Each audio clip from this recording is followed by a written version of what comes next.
You guys are well aware exactly why you're here, but it's very important for us to do intros and things like that because these people need... I think that this guy is probably the person that's impressed me the most musician-wise since I started working here. It was about 2 years ago.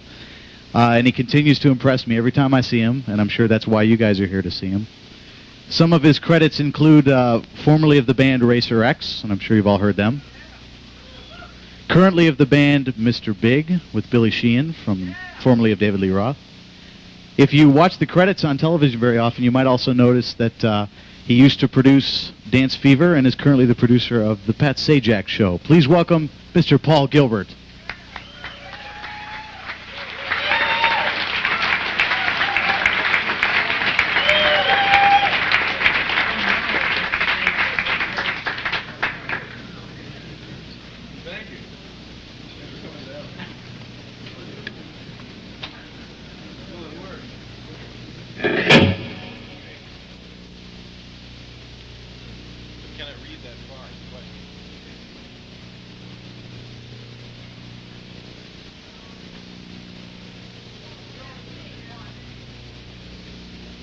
I'll just stick it on the floor or something.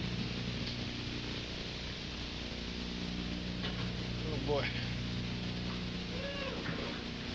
Pepper? Yeah. Okay. Well, how's GIT so far? All sorts of new people? Incredible.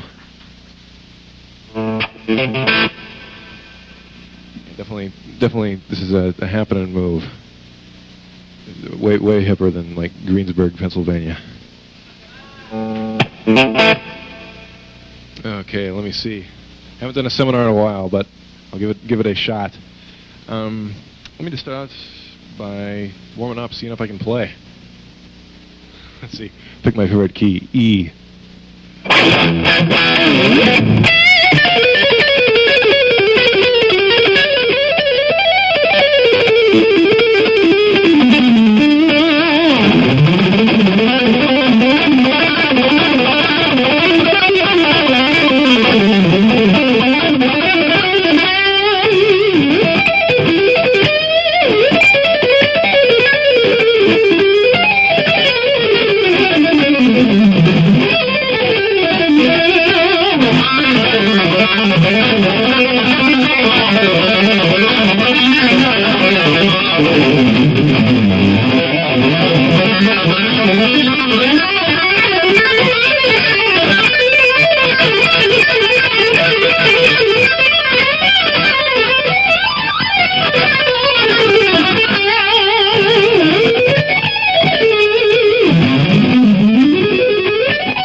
Thank you.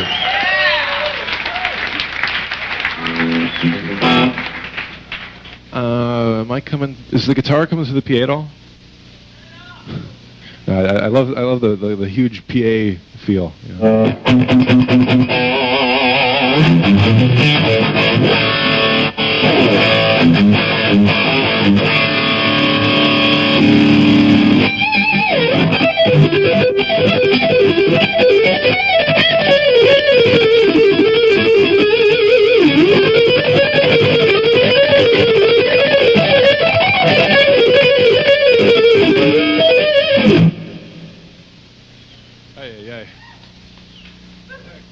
Let's get right to these things. One thing I wanted to talk about today was taking basically just a lick you're already comfortable with and doing zillions of variations on it to get a bunch of new licks. The first one is a 5-note sequence. Well, there are 5 different notes. Altogether there's actually 8. But some of them repeat, and that's why you get more. Starts out on the old B note and just goes down in key V minor. 1, 2, 3, 4, 5. And then back up. A lot of hammers and pull-offs too. I've got that all labeled on here so you can figure it out. I use this. This is a lick I've been doing for a long time. Works real well in combination with a lot of the Van Halen type stuff. If you put it together with that.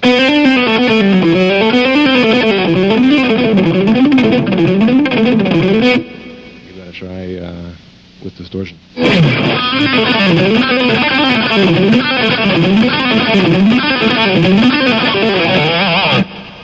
That Eddie-ish, kind of barking chihuahua guitar sound.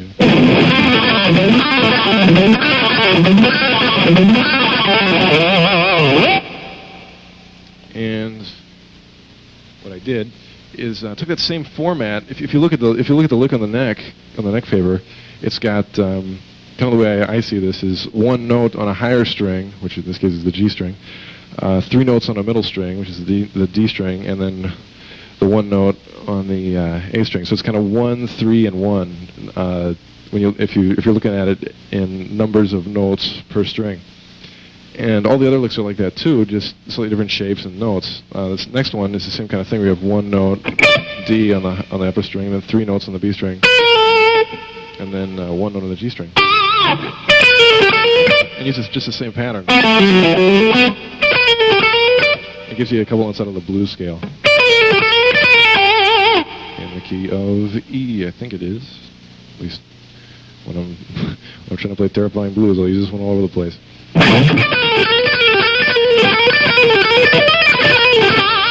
A little bit Michael Schenker sounding.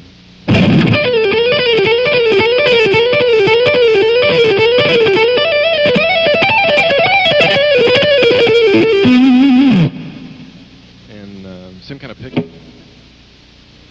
Probably the hardest thing about a lot of this is that, let's see, what is the hardest thing about a lot of this? I know that's something. Is a lot of these like start with an upstroke. The first note always starts with an upstroke. And because if you look at it, you got a lot of hammer-ons, or you got 2 pull-offs in a row and a couple of hammer-ons and stuff, which means a lot of times you may have time. If you have hammer-ons and pull-offs, you can do all sorts of weird things with your pick and have time to get back to pick the next note. So, if you have a way of picking this that's more comfortable for you and it works, feel free to use that. This is just the way I do it. And the next one is the same kind of thing again, but a big wide stretch. For the high note, we've got A on the B string, and then the 3 middle notes. I think those are them. Let me see. There we go. That's the right key. So it's actually, I got to learn to read neck paper. It's actually a G sharp. And then E, and those other notes that I have written down that I forgot what they're called. C sharp and B. And then the low note's E. So we're certainly getting some string skipping here. But if you're comfortable with the first lick and the second one, this shouldn't be that much more of a pain. Let me see if I can get through this.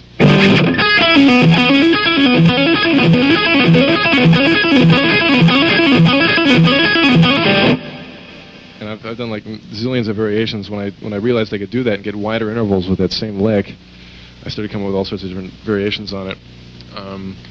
If you've ever heard a tune called Scarified that Racer X did, the end of that is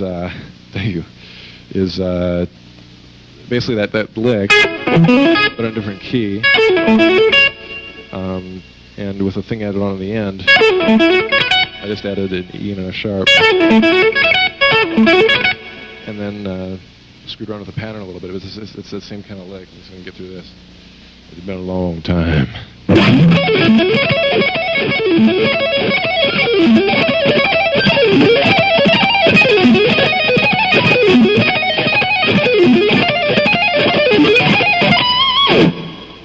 That kind of thing.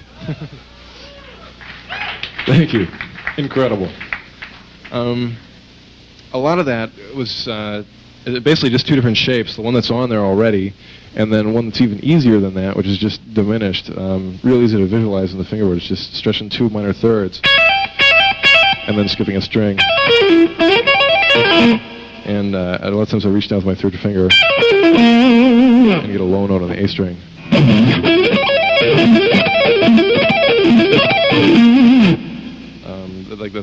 Again, back to the Racer X stuff on the tunes, like the first tune, side 1 on second heat, we do the whole band stops and I do my most obnoxious lick, which is basically just based off that diminished thing.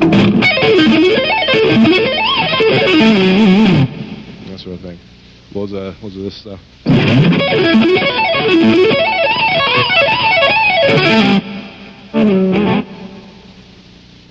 But again, it's all this stuff is just based off that first lick. And the next one, this one's a real weird version, but if you look at it, it's still the same format where you got one note on the high string, 3 in the middle, and then 1 on the bottom. Top one's A. And then the weird thing about this is instead of being able to go to a different finger, you have to bar to get the E note right below it. A lot of times that bar can be uncomfortable, but with practice you can do it. Then the lower notes are C and A. Right there, before you attempt going down the lower note, you might just want to practice that much of it. A lot of pull-offs. And then the low note would be E.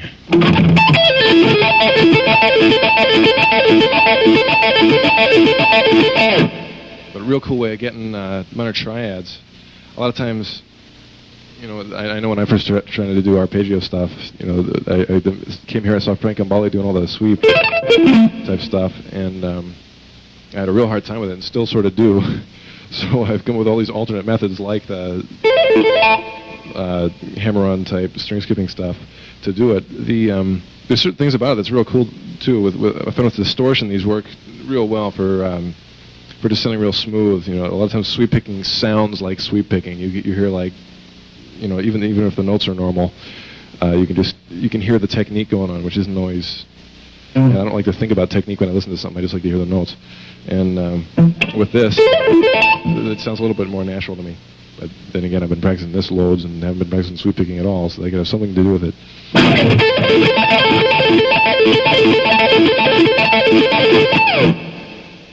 It's also good if you're like in a Yes copy band and want to do roundabout. It sounds kind of like that keyboard lick.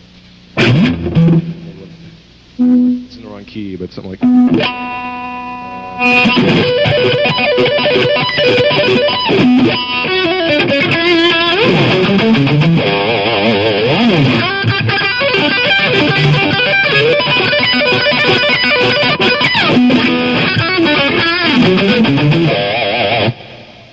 That sort of thing.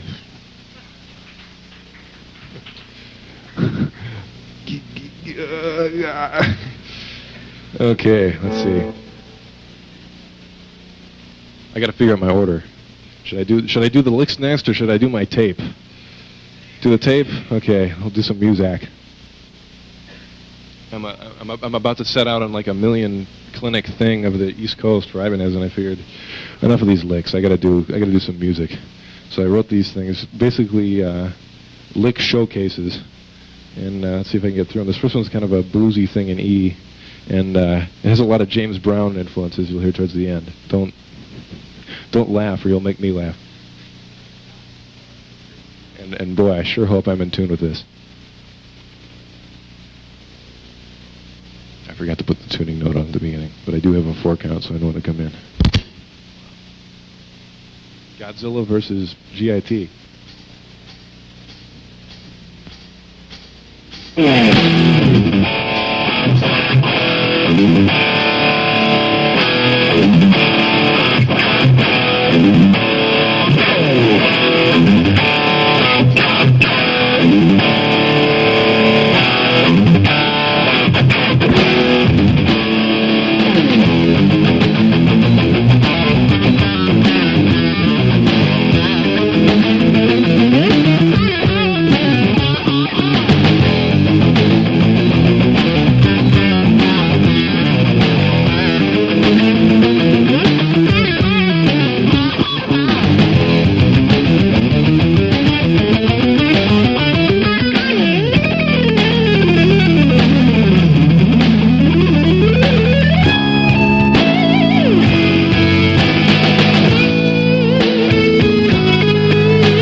Thank you.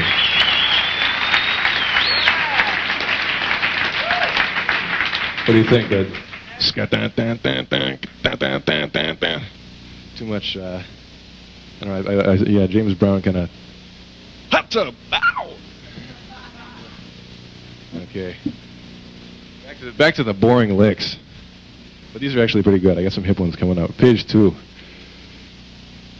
You know what's exciting when it starts with page 2. This is more string skipping madness. This is actually only 2, I think it's only 2. Yeah, only 2 different fingering shapes, just in a bunch of different places. And the cool thing about this is you get some interval skips that you don't normally hear on guitar. Like if you look at the notes on the first staff, like from the 8th to the 9th note, you've got a real big, from the high E to like the low B, there's a pretty huge skip. You don't normally hear those like going by real quick on guitar. But let me kind of show you how some of these things go. Basically just a bunch of triads. The first one's E major, which I'm doing 2 notes per string with string skipping. So I'm not even using the B string. And another thing to pay attention to is the way I pick this. Again, you can try whatever you want, but what I'm doing is 3 downstrokes right in a row. And a lot of times when you hear 3 downstrokes in a row, you think, oh, sweep picking. But I'm going the opposite way, which is really pretty inefficient. But it doesn't have to be particularly efficient because you've got a pull off in between every pick note, which gives you time to do just about anything. So basically, since I have that time to do what's comfortable, I do what's comfortable. I can put a little more conviction on it than I would if I had some efficient thing that I would never be able to do with conviction. But if you think about this, if I was alternate picking it, those downstrokes would occur at the same spot. So in a way, it makes sense. And somehow it works. But the rest of the lick, I basically just go all the way down and then back up to the E note. And then start on the next arpeggio, which is identical to this one, but on a different set of strings. And which will give you a different set of notes. But it's still, and somebody, they copied it wrong. Oh no. Or maybe I wrote it wrong and they copied me right. But that's supposed to be B, actually. B major. So the ascending one string on B just goes up all the notes and back down as far as the third, which I guess this is a D sharp. And I can remember the rest. So that together, if you're just starting out with this sort of thing, I just practice, initially just a real little section. Just take those 3 downstrokes or something until that's comfortable. Then work on getting back up. And then work on the shift between the 2 arpeggios. Because that's the hardest part when you have to pick between the E string and the A string. It's a pretty big skip.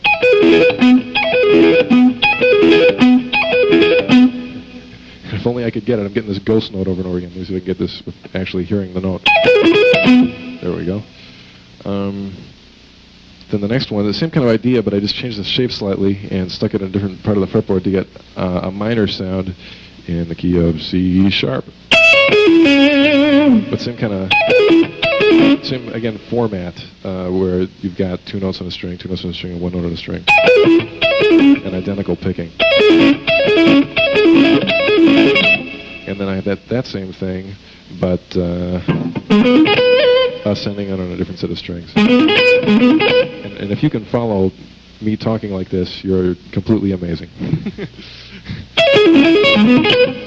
And again, you get that big interval skip.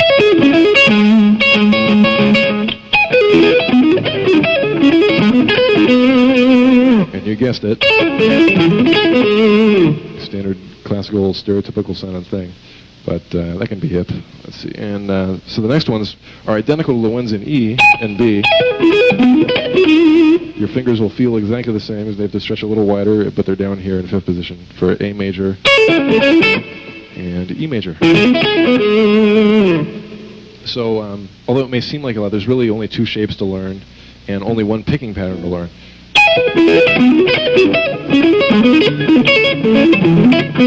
And and then to end it I just do A major, which I've already done, and then up a whole step to B major, which is exactly the same, but up a whole step. Let's see if I can get through that whole thing, and I'll stick a thing on the end, a bunch of variations.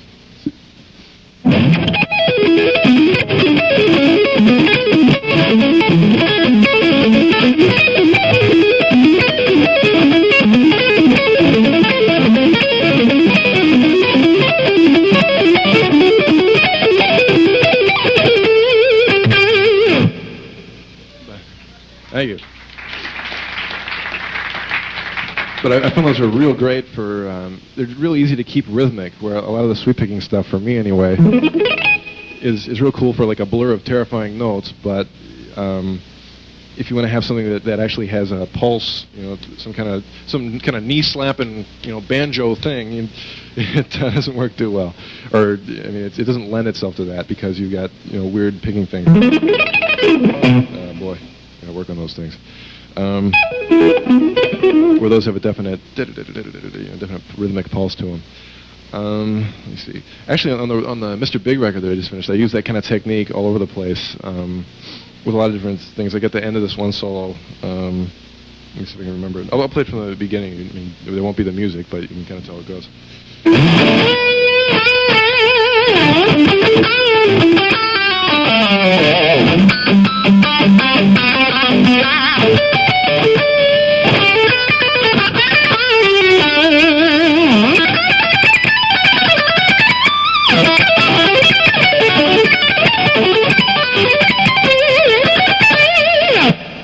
So the thing at the end, loads of arpeggios that would be hell to sweep pick. You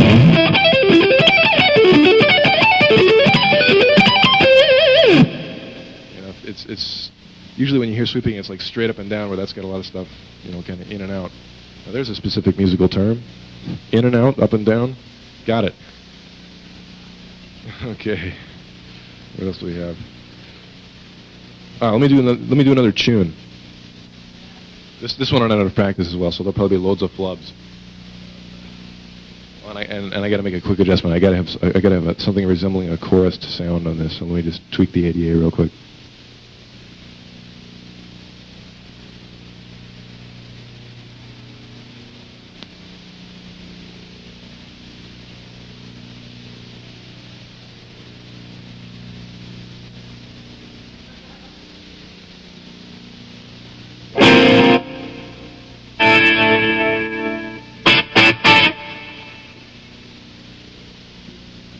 Instant chorus.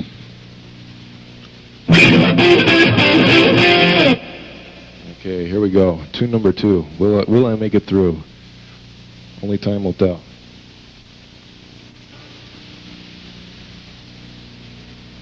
I've got about 1,000,000 years of leader. This has got loads of that same kind of technique too.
You heard it first.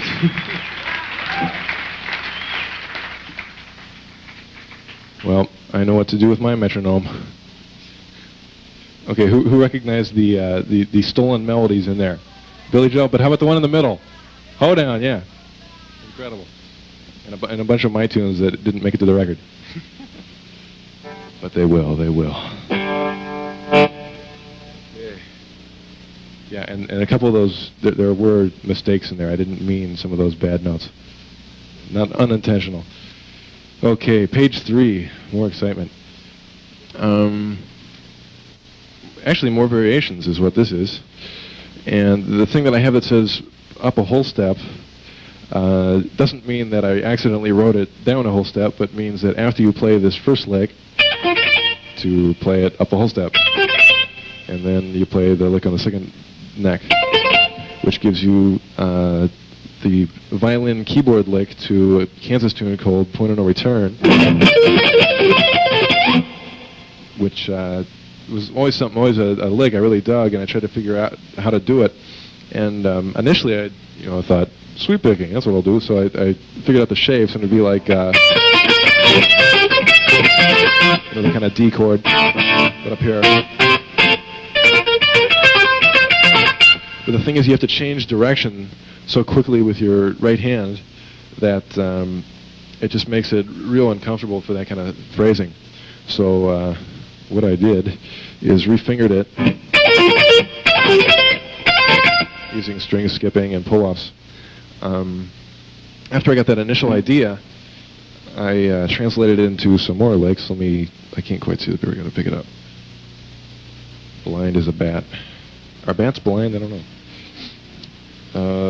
E minor triad. Okay, what I did, I took that sequence and made my own lick out of it, which is going to sound like this.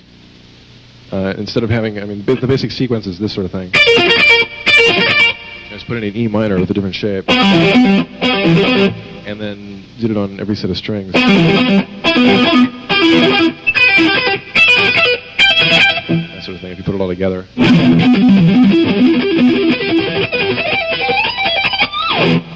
So, real cool, way of phrasing stuff. Instead of just, normally when you hear E minor triads, you usually just hear up and down, that sort of thing, which is cool. But it's nice to have some kind of pattern within it,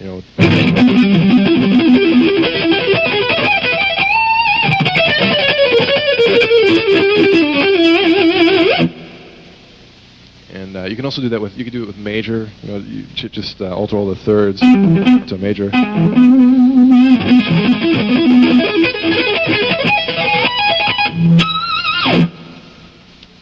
what else could you do?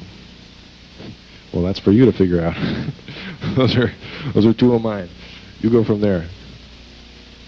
And the last one. This is actually a slightly different fingering, but the same kind of sound. And there's a lot of stuff you can do with this lick. It's real cool sounding. It's which, if you listen to it, it's the same kind of rhythmic thing. And the technique's slightly different though, but it's not too bad. It's relatively easy to play. And if you do it over and over again, or harmonize it up and down the scale, it sounds something like this. Like that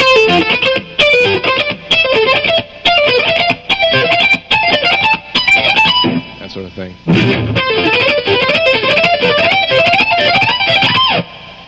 Pretty cool sounding thing. What else can you do with it? You could do stuff like alternate, go between a couple of those and just a normal like descending 6 or something. Like well,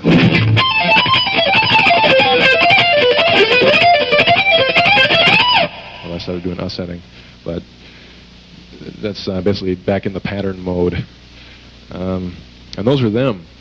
Let me do. I just thought of a terrifying lick that works great at seminars. Let me see if I can get through it. This is great. There are certain licks that are like completely incredible sounding at seminars and sound completely ridiculous in a band context. This is definitely one of them. Let me get rid of the chorus though.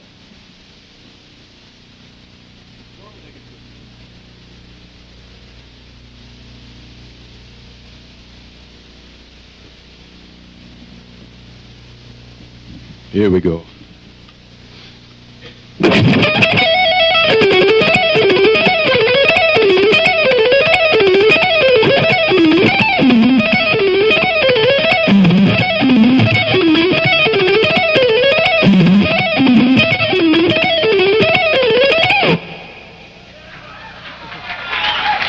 That's great. Try it with your band; they'll fire you. Okay, let me play a few more things, and then we'll get into the Q&A period. You can ask me all about the Pat Zajac show. Let's see. That's it. What key? A, E. There's only two. There's only F sharp. That's the meanest key.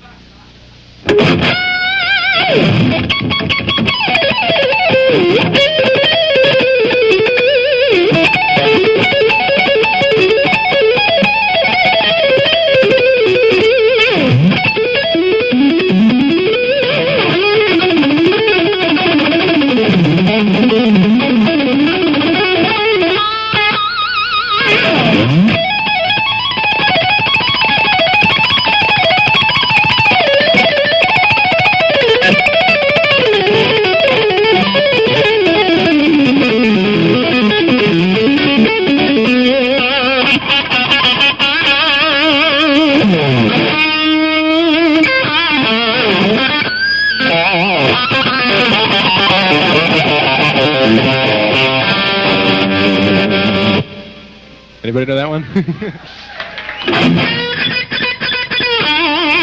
Yeah, Ace has got the coolest vibrato, no doubt. Okay. Anything you must know? Nope. The album is coming out June 27th. An official date. I can't believe it. I've never had an official date before for stuff to come out. It's usually just like, 2 weeks, and then that goes on for like a year. But this is some sort of official thing, so it's looking like it might happen. Is that a hand, or is that? I don't know who. Our managers have been running these names past us that are like so amazing that I don't dare believe it. So until I've like done the first gig and walked off stage, I won't say a thing. But it's looking real good. I can't believe this.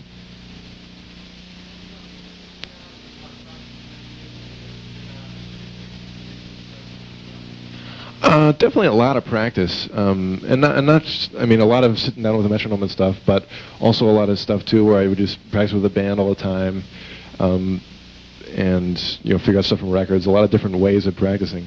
Definitely, that's one of the coolest things about GIT is there's a whole school of drummers and bass players, and I guess now singers too, here, where you can get together with guys and play in a band context and test out licks, because that's an amazing thing to be able to do. A lot of times you can work on something in your room all day and it'll sound totally unbelievable, and you try it in a band context and you just kind of go, I don't know. And the same thing works vice versa. Sometimes stuff that sounds kind of corny by yourself sounds totally killing with a band. So it's real cool to be able to try that out, and there are all sorts of rehearsal rooms here and stuff. In fact, when I basically formed Racer X when I was a student here. John, the bass player, was going to school, and the original drummer, Harry, was a student. And it was still in the old building. We used to come into P2, which is a big performance room, like every morning at about like 5:30 in the morning, because no one else was crazy enough to get up that early. And we'd come in and be playing Street Lethal and all these terrifying metal tunes, barely awake, but it was a good way of waking up. Okay, Street Lethal, 1, 2, 3, 4. I'm awake.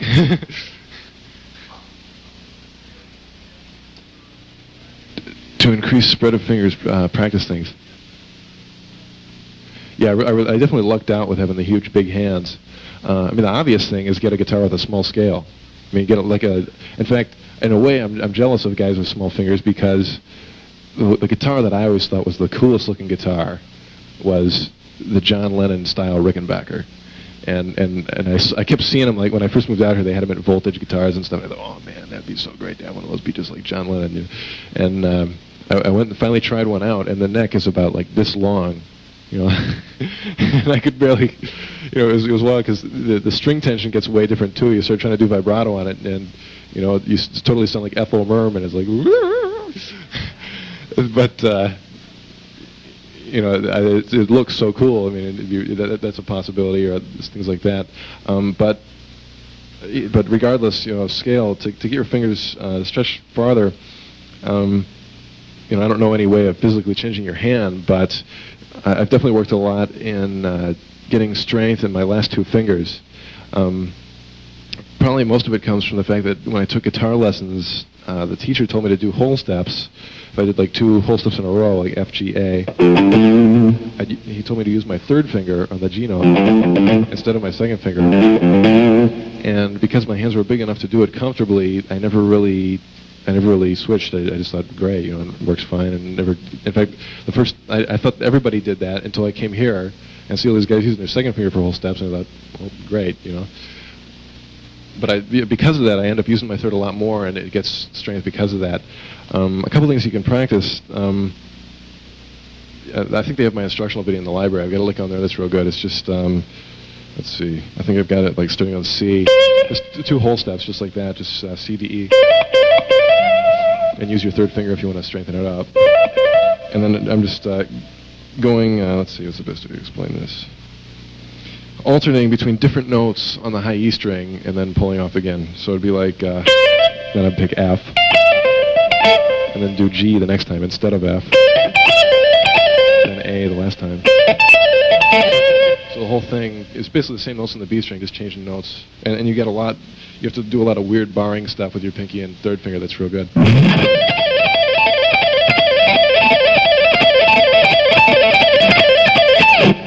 You can do even wider stretches. A lot of times, one of my favorite licks recently is kind of a pentatonic sounding thing, like an E minor, where I'll do that same kind of lick, but start on B and do D and E as a stretch. It should be like a minor third and a whole step. And then I'll do the same kind of stretches. I'll hit A with my pinky and G with my third finger. I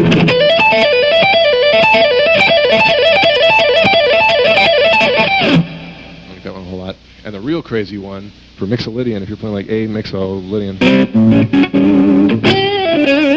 this one I do in the G string. I do most of the notes on there. The E, G, and A. And then I get I actually skip strings again to get the F sharp. So there's a real big bar. And then with my third finger, I get the E note. And then I use those same fingers on the B string. And you can also shift to your first finger to get the D note, so you get kind of a scale happening.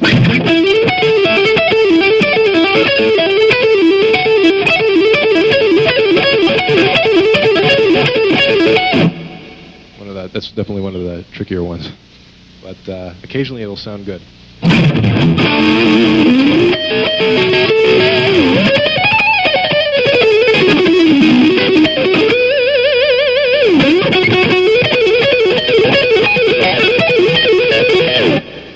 I'll put some echo on it, it'll be happening. It'll be coming out June 27th.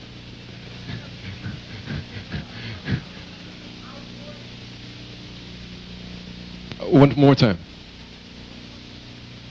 How important is reading music? In the context that I'm doing, which is working with guys that are mostly ear players, I certainly don't come in with the tunes written out. To me, the thing that reading helped me with the most was a lot of the rhythmic stuff. I'm sure this has happened to like every guitar player who's ever tried to write a song, where you write something and then the next day you like get up in the morning and you forgot how it went. But you know where your fingers were, like what the notes were, but you forgot how the rhythm went. And it's just real cool to be comfortable with how to notate rhythmic stuff. You don't even have to write it down. You can just make mental notes to yourself about how the thing went. You can think to yourself, well, the accent was on the and of 3. And then the next time you get up, you may forget it, but if you remember where that accent was, chances are it'll bring it back. And also to explain stuff to drummers. You can say, oh no, the accent's on the and of 2, and then the next one's on 4, that sort of thing. Just being aware of how of different formats of writing stuff down and remembering it is real cool too. Because for writing stuff, not just remembering it, but actually composing it, you can kind of give yourself inspiration that way. For example, like if you've heard the Racer X stuff at all, on the second Racer X record, there's a bunch of tunes that don't start on 1. There's a tune that it's a copy. It was a Judas Priest tune that we redid called Heart of a Lion that starts on the downbeat at 2. It's like 1, 2, 3, 4, 1.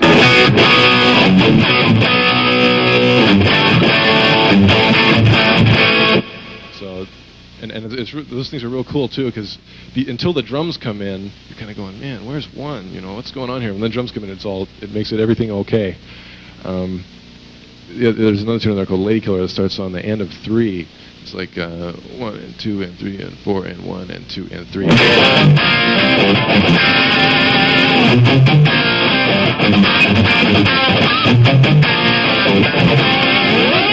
Oh boy, I'm rusty on those, but rhythmically you can see what's going on. You know, it's starting things on beats besides 1, and just knowing that you can do that sort of thing really helps a lot. As far as reading musical notes, it's really useful for like writing out stuff for seminars and just being able to communicate to more than like 2 people. I've started to do a column for guitar player, and then writing all of that stuff, so it's real cool.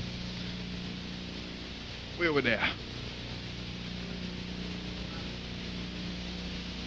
What kind of rig do I use live, and do I use the same rig in the studio? Lately I have been, although I got to get rid of the hum. But the thing I'm using now is actually sort of a combination of all the amp rigs I've had in the past. I used to use a bunch of modified Marshalls that Lee Jackson did for me, and now he's got his own amps. They're called Metaltronics amps, and really, really cool. And so I'm using those, and also the ADA stuff is totally amazing. And I'm using that through an Ampeg. That's what I brought tonight. It's real portable and works great with effects. And I just run those in stereo, and that's what I used on the record, and I even used it with the electric fence.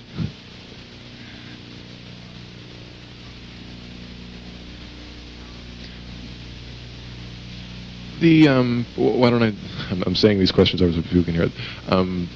The reason I'm using an Ampeg head instead of just a regular power amp is, first of all, they're real cheap, and they're actually real cool sounding.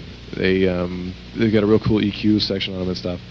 And I've got like a solid-state power amp that's totally great, but what I found is that in order to get the same volume, you've got to get so much solid-state power, it's ridiculous.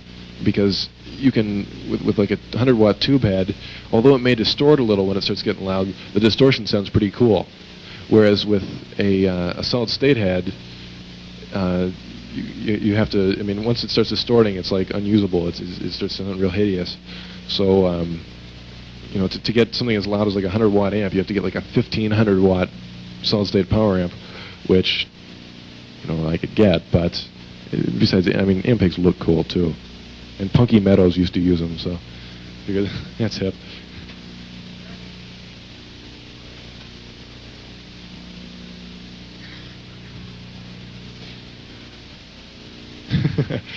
I radically changed here's repeating the question again, I radically changed my guitar setup since like the Racer X Epiphones and Ibanez stuff. Basically, I still have no idea what I want in a guitar, and keep just trying out different things. This particular one, when I got it, or before I got it, the guy who put it together for me showed me the neck and the body, and I saw the frets, and I said, well, they're fairly big, but which would be easier, sticking in humongous frets or scalping it? Because I want that, I want the crazy vibrato ability. And he said, well, I'll just scallop it, so I figured I'd try that out. Also, I wanted a guitar that didn't have a tremolo, something that would just sustain for days. So I stuck this on, and of course, I wanted that jazz sound, so I put F-holes on it. Bad puns, a minute. I'm not getting stereo. I wish I was. I was going to bring my solid-state power amp today, because it is stereo, but it needs like these weird banana plug adapters that I left where we store all our stuff, so I lugged out the old Ampeg.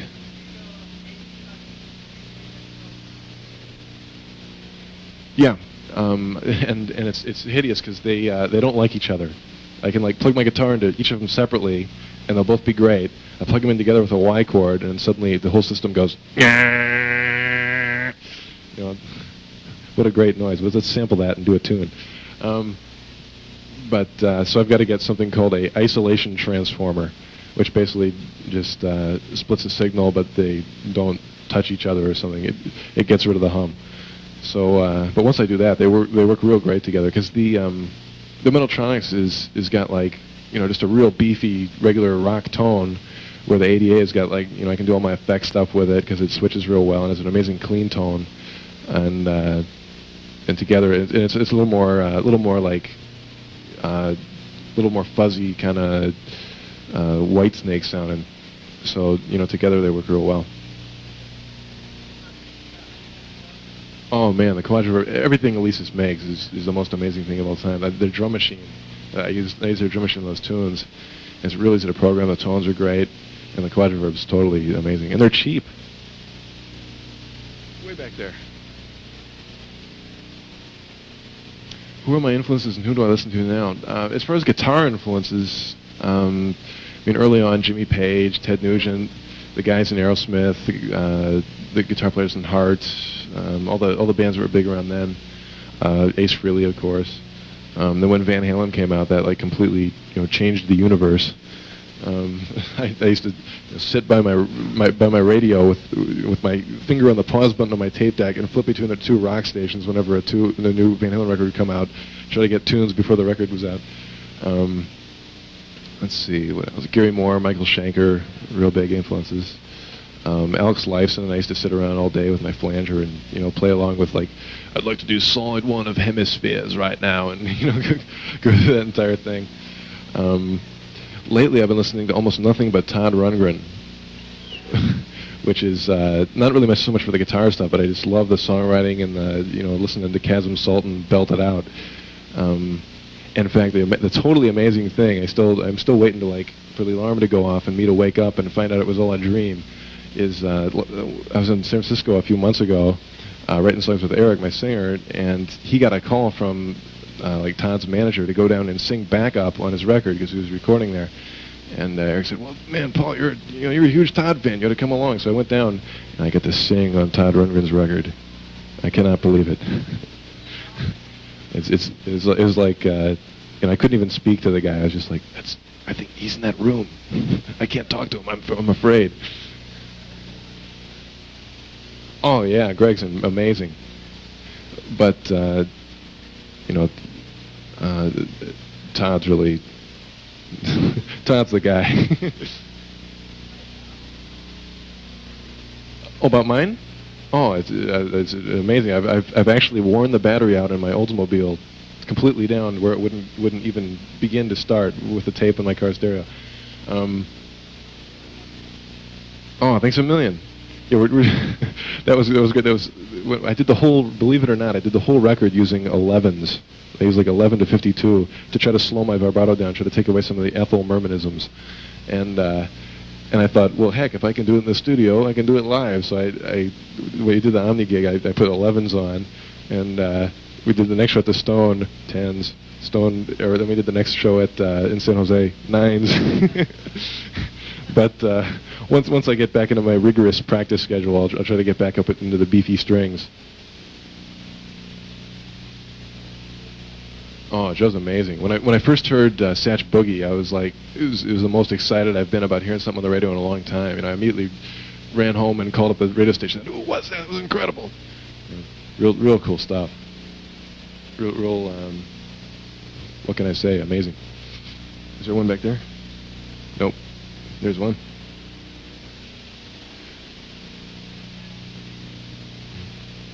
Okay. The producer we got, a guy named Kevin Elson, who is probably best known for producing.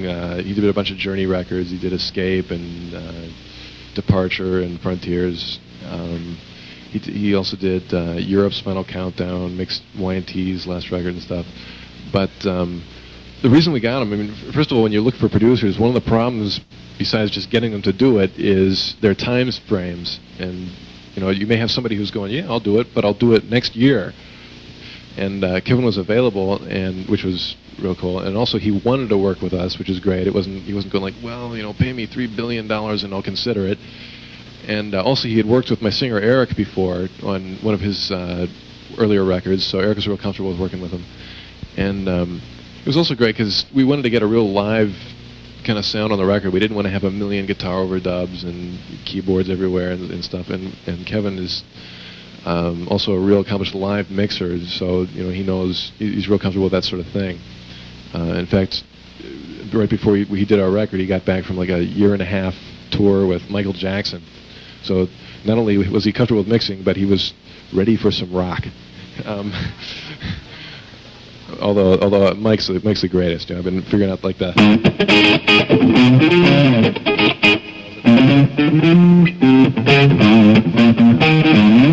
Oh, baby, give me all my shit. Yeah. Totally cool stuff. But Kim was real cool in the studio because he basically let us do what we wanted to do. It wasn't like, well, Paul, I don't know about that fast lick, let's put a keyboard part there instead, He just, he just said, go wild, and if you do anything stupid, I'll tell you, that sort of thing, and really worked out well, and it got me great tone too. That was one thing real cool about going. I went in with a bunch of different amp systems, and just set them all up and mic'd them all up, and we kind of figured out what was the hippest. So not only did I get a good sound on the record, but now I know what to use live, which is of course the combination thing. How about this one?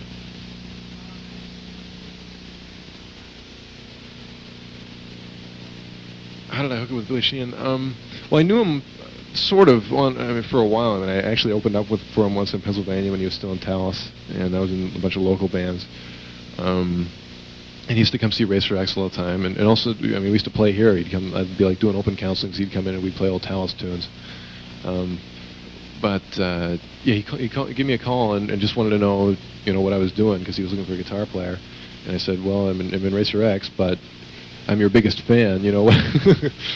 Where do I sign? So I just went over. I had a tape, some rehearsal tapes from Racer X of a bunch of new songs we were working on. And that were mine, I didn't like go over and play on Bruce's stuff and say, yeah, this is mine. But I took him a bunch of my stuff that I've been working on recently, and he really dug it. And he'd seen me play, so he knew I could play. And we basically just, as soon as we got Eric in the band, that was really the clincher, because Eric is just. He's one of those guys. Well, those guys are kind of talks like this. It's like I'm so jealous of people who have just automatic vocal ranges. No problem, I can hit that high note, Paul. Why can't you hit that high note? Well, I don't know. So after that, everything was pretty much set. We just had to find the Terror drummer. And Pat came in, and it was great. If anybody, or we played a couple of club gigs up north. We were playing the Stone, and Pat was playing. He had a double pedal. He wasn't really using it much, but it was a good thing he had it because he actually broke. The piece that you put your foot on to like press it down. He broke it in half, so it's like going. He played the rest of the set like with his left foot. But I've never heard of that before. That's like an amazing accomplishment. I'm always impressed by people breaking equipment through use, or with chainsaws.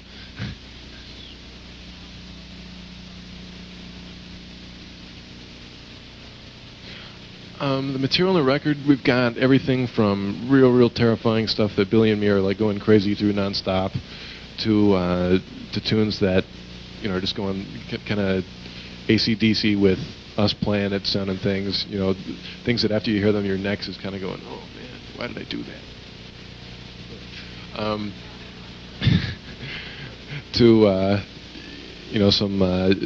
Some terrifying ballad things. We run the gamut. And we've even got this kind of my version of a Count Basie metal tune, a little bit similar to that thing I played you. Me and Billy are doing all these unison lines. It's a real shuffle feel, kind of Rosanna on meets Godzilla.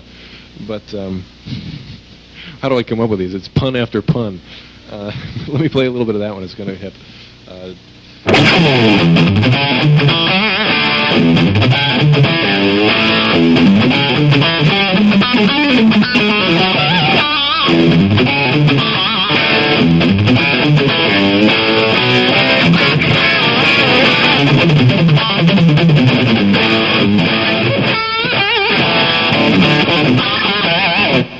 That sort of thing. Just real with terrifying lines. But it's pretty. And what was the other part? Oh, are we going to do any gigs here? I don't know. I'll be out doing this. Both Billy and I are doing all these clinic things until like the middle of May, and then I think we're actually going to do a video. Anybody got any ideas? I mean, as it looks now, we're just going to set up a bunch of lights and amps and run around, and there's got to be something else we can do. Oh, that'd be great. We'll have everybody bring their guitars, and like every time I strum a chord, it'll change to a different guitar. and I don't know. I'll have to talk to the producer about it, but it's a must. We got to con him into it. That we'll just do loads of posing, posing like the stars. And as far as gigs around here, let's see. Yeah, I really don't know. I hope we do. I hope we don't like let a day go by without trying to do gigs as soon as possible, because I'm dying. Definitely the most fun thing is playing live. I mean, albums are okay, but they don't make your neck hurt.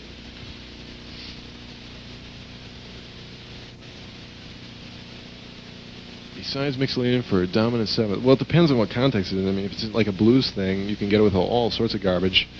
Minor pentatonic, major pentatonic, any combination of like the blues scale, Dorian, and Mixolydian. I do something I call the hip scale, where I combine all those scales, Dorian, Mixolydian, and the blues scale, and it's almost like a chromatic scale. It's got so many notes after you put them all together. But the ones, it's almost easier to describe by telling you the notes that it doesn't have, which it has no flat 9, no minor 6th, which you avoid minor 6 if you're playing blues, and then it has no major 7th. But that, let me see if I can. I don't even know what's straight. I always play pattern guitar thing, and it's got a pattern where I'm doing that in A, and I did it using kind of a thirds pattern. That sort of thing. Let me play that real quick, and you can hear how it sounds in context. And this is all over like a Hendrix chord kind of thing. Like 1, 2, 3.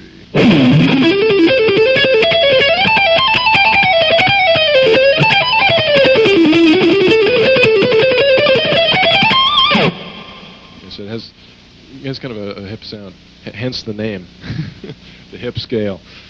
Okay, where haven't I picked? How about way over here? I see a hand. Oh, the backwards guitar sound, the coolest thing the Eventide H3000 does. I got one of those wild and crazy harmonizers that Eventide makes that does all the diatonic pitch stuff, and I immediately threw those presets in the garbage when I found the backwards setting. All it does is it takes like a second of what you play and flips it around, and while it's playing what you just played backwards, it's recording what you're playing underneath. So you get what you're playing backwards in 1 second intervals, and real great for fence gigs and stuff, and just loads of fun in general. It's also real cool because what you're playing doesn't even closely resemble what's coming out of your speakers. So people are going like, looking in confusion. That's one thing. Every once in a while you hear it. I mean, whenever a real terrifying player comes out, there's always the thing, people will go like, oh, he's not really playing it. He's got a tape recorder mounted in his guitar. And I always thought, well, why not do that, but take it to an extreme? Get a sampler, throw your guitar up in the air, hit the button, have it go, well, you're not even touching it, I mean, take advantage of what's out there, or cut off the strings one by one, and then when you run no strings left, play it and press the sampler, have it play something real terrifying. These people have no humor.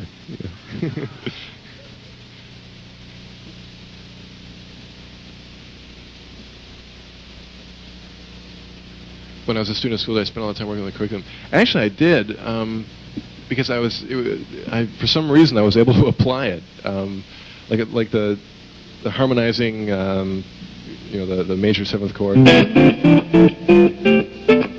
That whole idea of harmonizing, of taking some sort of pattern and harmonizing it within one key, just completely opened up a million doors for me. I suddenly realized I could kind of multiply all my licks by 7, by doing them based on each scale step, and I was just going, man, this is amazing. All these different things I can do now.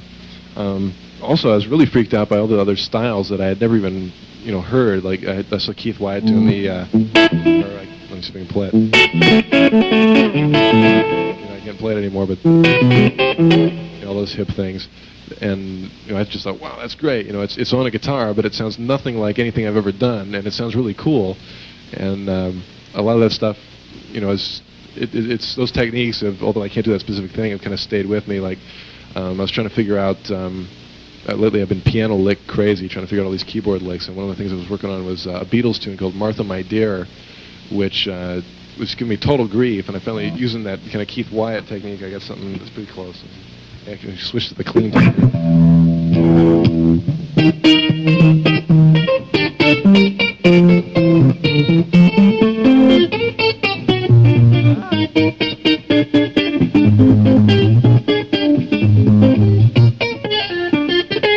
Yeah, sort of thing.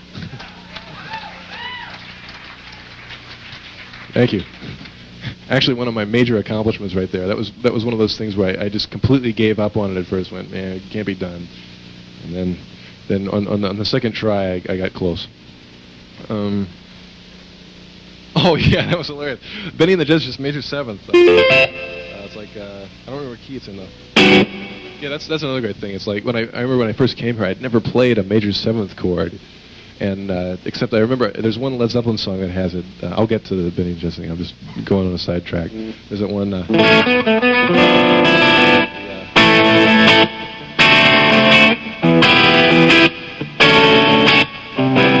I remember hearing that and just thinking, that's the weirdest chord I've ever heard in my life, And they come to GAT and it's like chord number 1, So.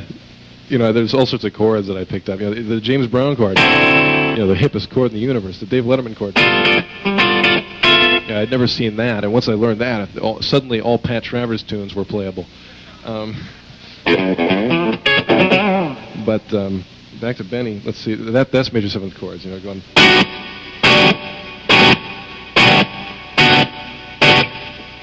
I can't remember it. Rats, but. Dun, dun, dun, dun. And the sweep, I was just outlining those. Going like major seventh and G. What was it?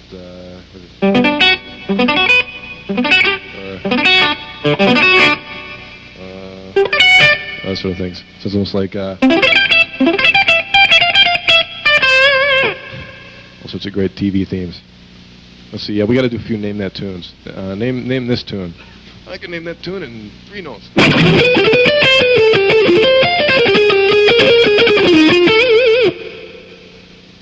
On my fire. Yeah, the keyboard crazy. How about this one?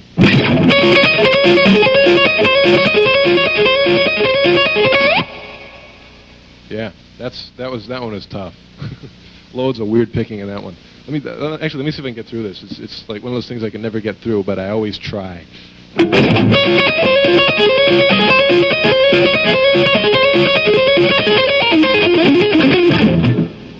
Take 2.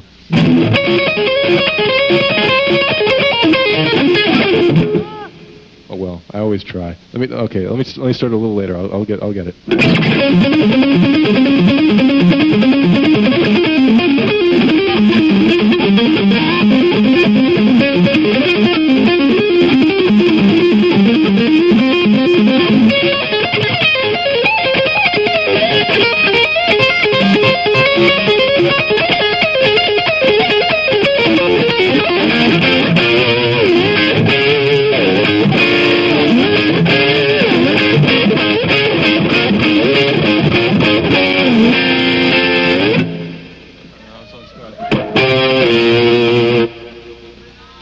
Although the chords at the end are totally great.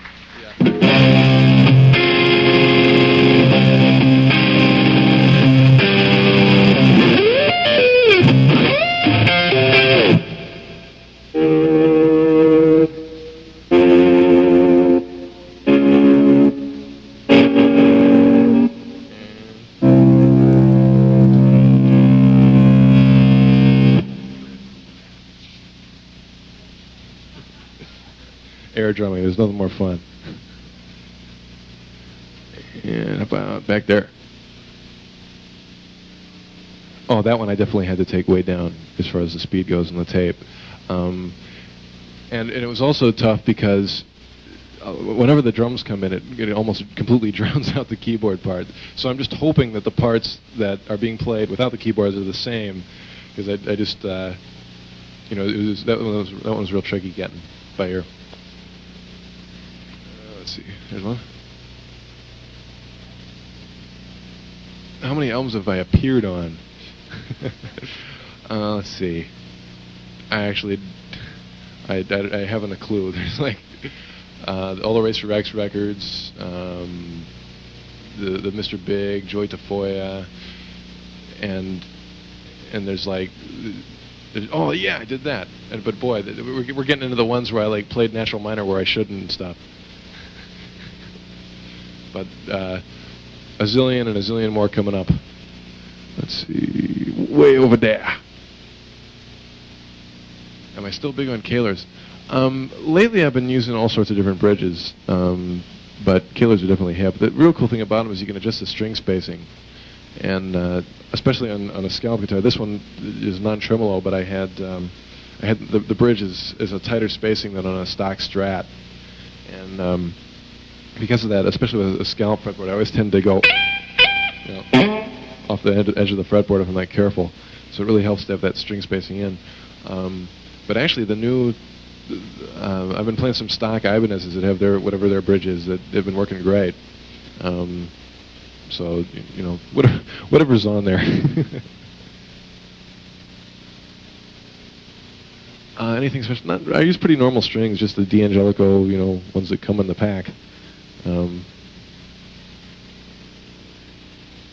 Oh yeah. For the Kahlers, I for the stock or their normal like flat mount thing.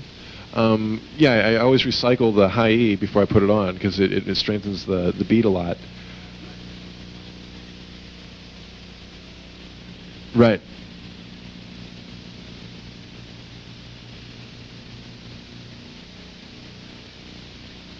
Oh yeah. Yeah, the recycling strings method was invented from being a budget musician, breaking a string and not having another one and trying to fix it, and then it ended up being something that I did all the time to just strengthen the rap because it was stronger on the high E string. But basically, how on the beat of a string it's like this piece of metal with a hole in it. You just like stick the string through once, pull it through, and keep doing that until you have like 3 loops, and then you the last thing that's put. If you can understand this, you're amazing. And the last thing you bend so it won't pull through, and then you pull the loops tight, and you basically have like 3 wraps around the bead, so there's enough friction where it won't pull off. And anybody who can figure that out ought to be like a billionaire in ingenuity. Way back there.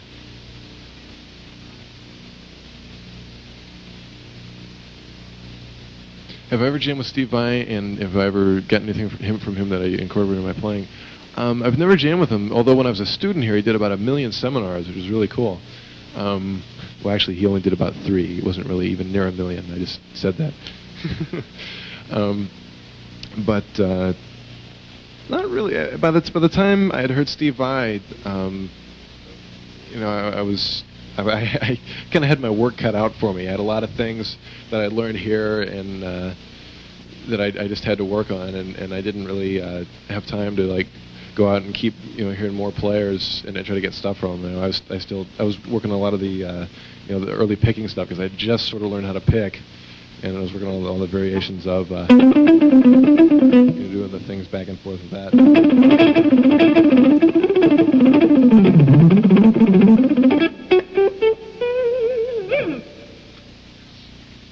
Yeah, all alternate. I have a heck of a time with economy picking. I can do it a little bit for some of the arpeggio stuff.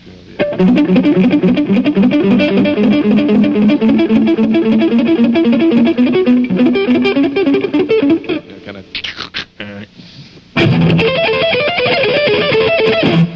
But I don't really use it much.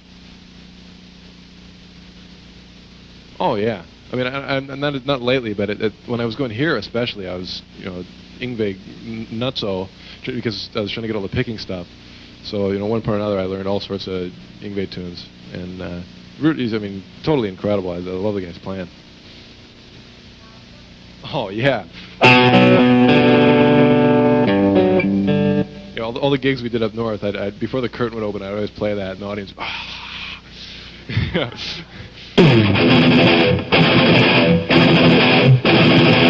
But somehow he does that with like all downstrokes. It's like he must have like a Sears paint shaker built into his right hand or something. Yeah, it's so amazing to be able to do all those downstrokes that quick. I mean, it's definitely. I'm not used to a lot of their harmonic ideas, like all the half steps. You know, it's kind of my ear isn't used to a lot of that. But I love their attitude and they're real cool. Yeah. But you know, amazing band. They do so much cool stuff. They can't be ignored. A million hands. Oh no, the what do you think of questions have started. Have you heard his first demo? I thought that was great. I really dug it. I mean, it's a lot of it was kind of in the style of like kind of Anguish and Fear, Yngwie type stuff. But heck, I love that tune. If there's more of them, it's fine with me.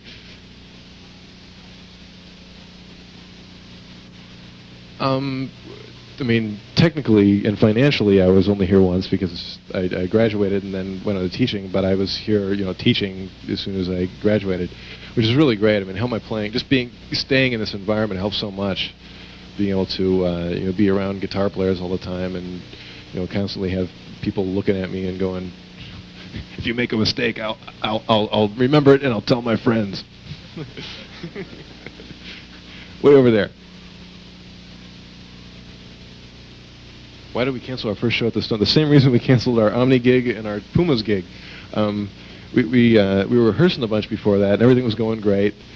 The morning of the Omni show, we get to this radio station to do an interview, and Eric comes in and goes like, "Hi guys, how you doing? I can't talk." He was like completely zapped by this throat virus, and just basically no sound would come out of his mouth. So we couldn't do anything. But we thought, you know, that was in the morning. We thought, oh, he'll get better. So, you know, we're all at the gig, like completely dressed, restrung, ready to go on stage. Eric comes in, guys, it didn't get better. You know, so we had to send Billy out to like in front of this hostile crowd to say, well, guys, looks like we're not playing. That's okay with you, right? You know. So Billy has definitely accomplished his most difficult gig, you know, going out and explaining to a million raving loonies that the 4 raving loonies backstage won't be out for another month. Way back there. Yeah, 30 Days in the Hole we played the last of the Stone. That might be on the record too, because we recorded that live, and we have a version of it, but I don't know if there's room for it on the record. If we use it, it'll probably be in the CD. But that tune's loads of fun. It's great because you can like wear the guitar beyond the realms of low, you know, and still play it with pretty much conviction. There's nothing more fun than wearing a guitar low.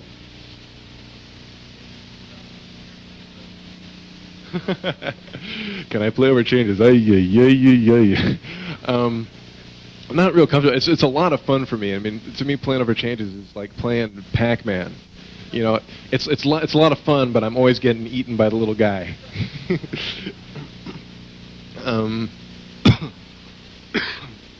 Yeah, I didn't. I mean, I sort of did my own Super Chops because I had all this picking stuff to work on, and all the chords were. You know, I was still getting used to the James Brown chord and the major seventh, so I flaked out a bit on that. But you know, it'd be great to be able to do.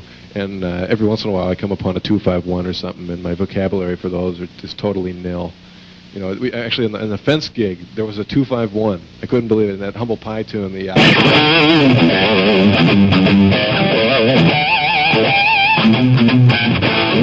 one part where it goes, you know, and I like learned the one lick off the record, and then I just kind of went, oh boy, what's going on here? You know.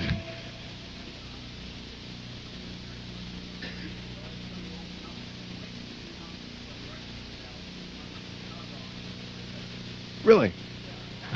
I was, well, I mean, the first time I noticed here, I didn't remember it from that. Yeah, at the Limelight, when I saw him, I was like way in back, or I don't remember. I don't know if I even saw him. I know I was there. Yeah, but I was probably. I mean, oh well, actually, yeah, and I was president, and then. No, but I basically just didn't remember the tune from that, and I'm sure you remember if you were where I was standing, which is back, like standing there, Billy probably way in the back of the thing. By the time the sound got back there, instead of sounding like, it was like, you know, because the room was like real bouncy as far as echo and stuff, and you know, I was. That's right. I should have been paid. Hey, watch that. You'll blow it up. Okay. Let me see if I can do a few more Name That tunes, and then we'll. I don't know. I'll throw out a zillion Senor Grande Pablo Gilberto picks or something. Let's see. That's a good one. Name That tunes. I gotta know some. What's that? Star Trek? Oh yeah. That's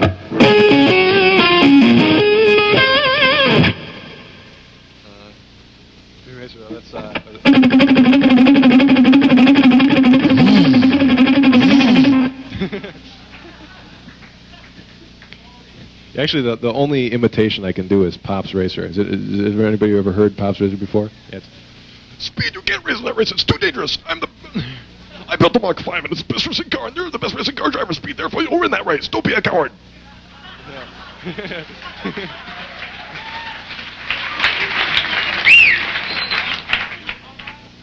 Popeye, let's see.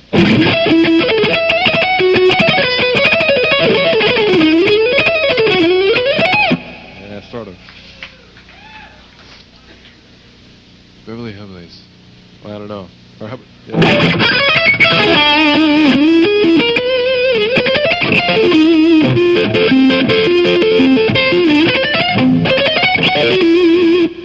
That's a cool one. Cool sweep exercise. Or how about this one? This is actually a guitar tune. This isn't weird or anything, but so we can name this one.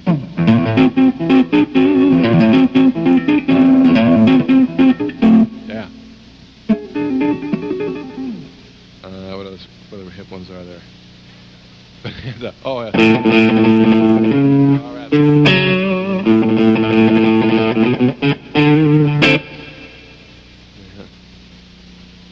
Is that what? Sleepless? Oh, no, it's the Elephant Talk.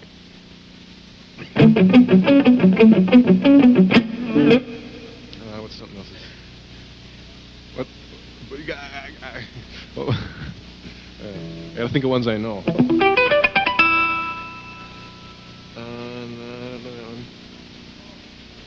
Oh, I used to do, that was like the first tune I tried to figure out, Vivaldi Spring. The first classical tune I tried to figure out, and my ear at that point wasn't nearly as developed as it is now, and I kind of got a, the order of notes and stuff isn't right, but it's the same kind of chord progression, and I only got to a certain point in it, and then I couldn't figure out what I was doing, so I added like the rest of this Boston tune, and and came up with a big two-handed thing, and I ended up, I used to do this on the floor all the time, but I'll just go for the laugh. Let's see, here's another one. I got to dust the webs off this one. Actually, let's do the floor. This would be way more fun. My knee won't get in the way.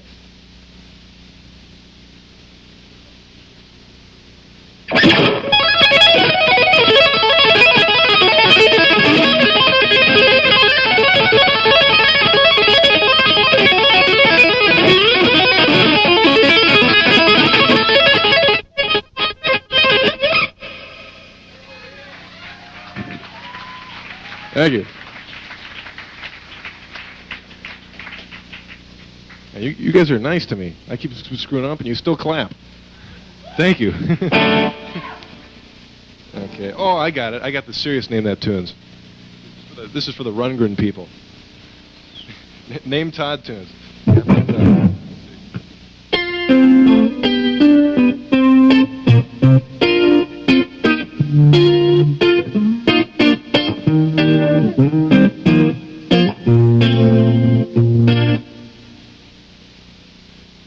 No, but that's a good one.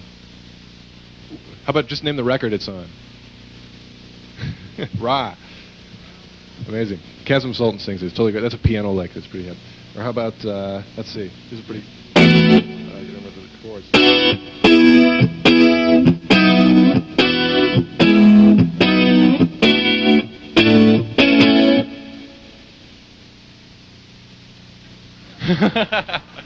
Enough of my Todd. I'm getting weird. Stop playing Todd, Paul. We know you like Todd, but... How about...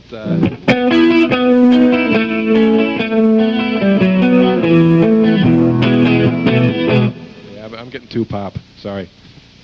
Okay, back to Terror. What? Oh, I got one. Name this tune.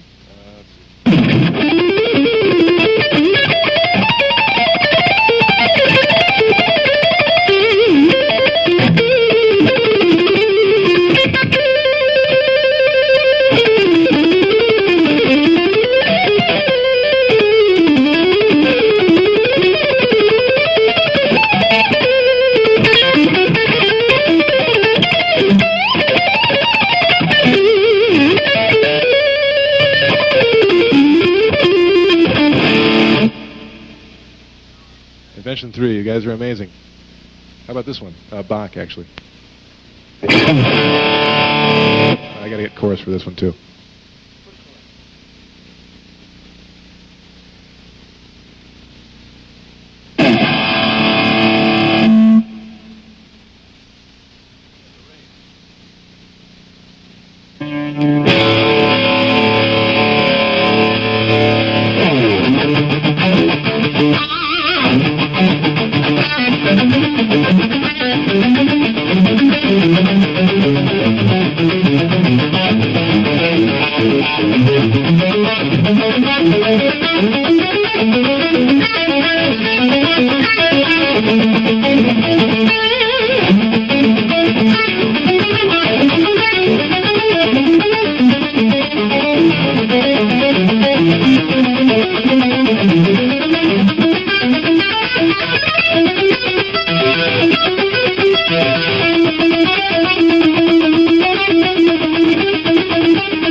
Can't believe I got through that. Yeah, end of the video. It's, what is it? Bach Cello Suite number 6, something like that. They had great names for tunes then. I think if I ever do an instrumental record, I'm going to have like Rock Tune in A, number 1. Terror Rock Tune in B, number 5. You know? Play some Yngwie. Oh, jeez. I haven't been working on my Yngwie licks at all. You know?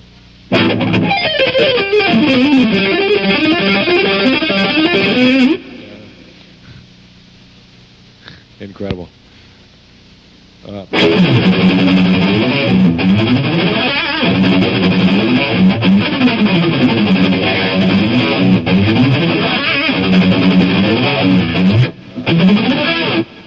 it. The stuff on my rack and how I'm using it, I've got an 88 preamp, just set up pretty normal. Actually, I've got an EQ in there, but I'm not using it at the moment because I'm planning on using it when I have a solid-state power amp, which doesn't have any EQ, and the Ampeg does, so I don't need it. And I've got a hush, too, to get rid of some noise, and a quadriverb for that little bit of reverb.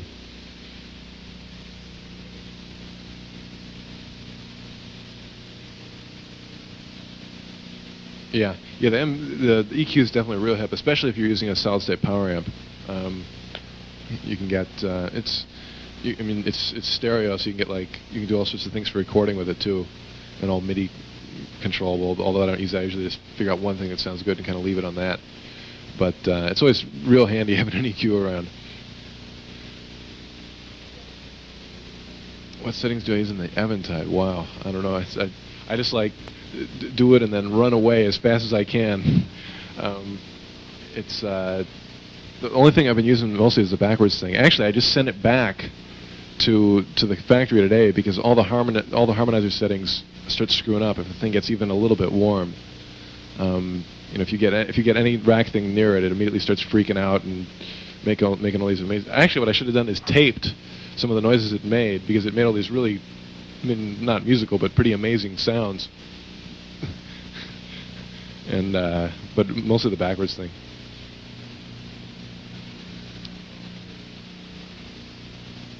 Uh-huh. Right. Okay, basically, the question is, I talked before about how I changed my picking, the way I held the pick and my picking style, and what the heck is it?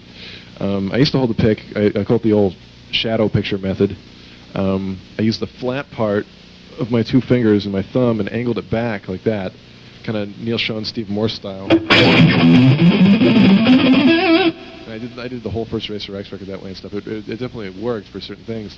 But when I came here, I saw a lot of guys using, instead of the flat part of their finger, using the side of their finger on the pick. And in order to keep it there, you kind of have to have your thumb angled forward, because if you don't have it angled forward, it starts going to the flat part again. So to get to the side, you got to move it forward. And I found when I first did that, it was completely uncomfortable. It felt terrible. I couldn't play like 2 notes in a row without making hideous noises. Yeah, I got about a 45-degree angle, but after about like 6 months of just screwing around with that, it began to feel real good.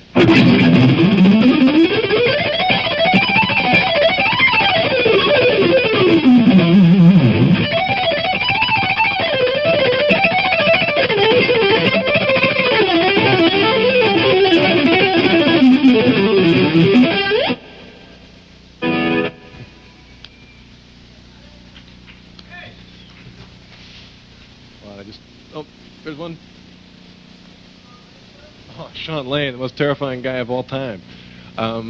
Actually, the ideas I get from Sean Lane were a bunch of pentatonic things, where instead of playing it like standard, kind of 2 note per string, I started working on stuff where I'd go like 3 notes on a string.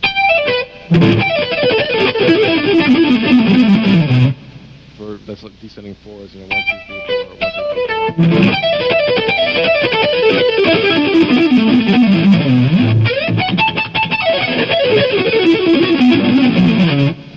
Also descending 6s, 3 notes per string. It should be like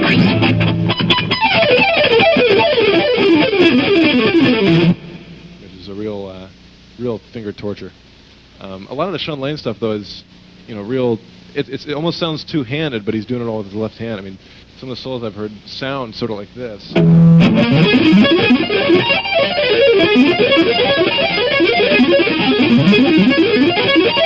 And it's completely crazy stuff, but he's somehow doing it with one hand. And then the guy's, I mean, besides doing terrifying stuff, the guy's got the most amazing phrasing. He's got blazing, amazing phrasing. And every once in a while, like when I'm up at Mike Varney's house, he's got some videotapes of him that are just completely amazing. He's doing like all these old Hendrix songs and stuff, doing them just perfect. I mean, the Electric Fence could not even come close to what Sean is doing. Although, but we dress up, so we got the advantage. Okay, just a few more. Over here, there are hardly any over here, and it remains that way. Way back there. What's coming up for me? I'm just doing some Ibanez clinics. Record will be out pretty soon, so hopefully we'll start doing millions of gigs. And in the meantime, I'm trying to, I'm trying to learn more Todd tunes. Let's see.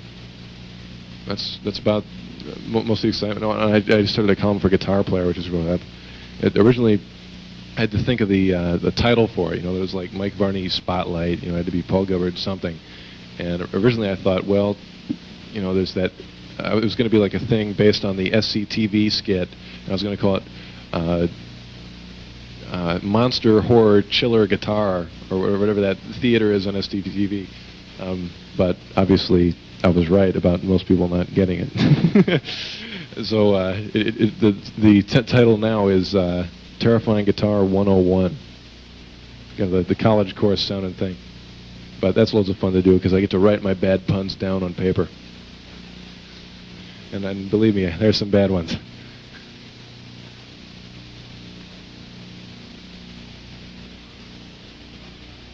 Oh yeah, that was loads of fun. Oh, actually, yeah, we did a copy of Bob O'Reilly back with Mr. X. Incredible tune, and Bruce was doing the octave part like that, and I did the, which is actually really hard to get pull off that fast. You know, it's like Gary Moore style. I ended up cheating, just going like that sort of thing. It's definitely one of those things where you need the live energy to be able to pull off that quick, but real cool sounding tune. There's nothing more fun than bashing out Pete Townsend chords. Unless you have a small pick, and then you get Pete Townsend bloody hands. Oh man, there's this one Elton tune. I got to remember it.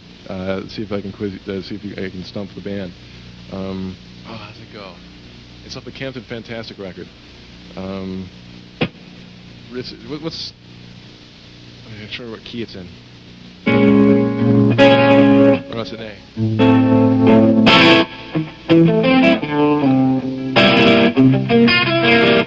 What's the next chord? The weird chord. I think it's called Tower of Babel. But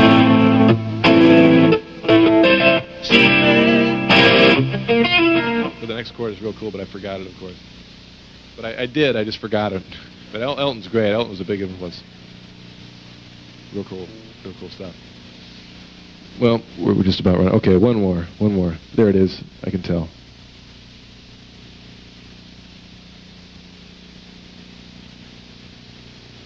Of Todd producing, well, I don't know. I mean, the Todd stuff that I listen to is absolutely nothing like anything I play usually.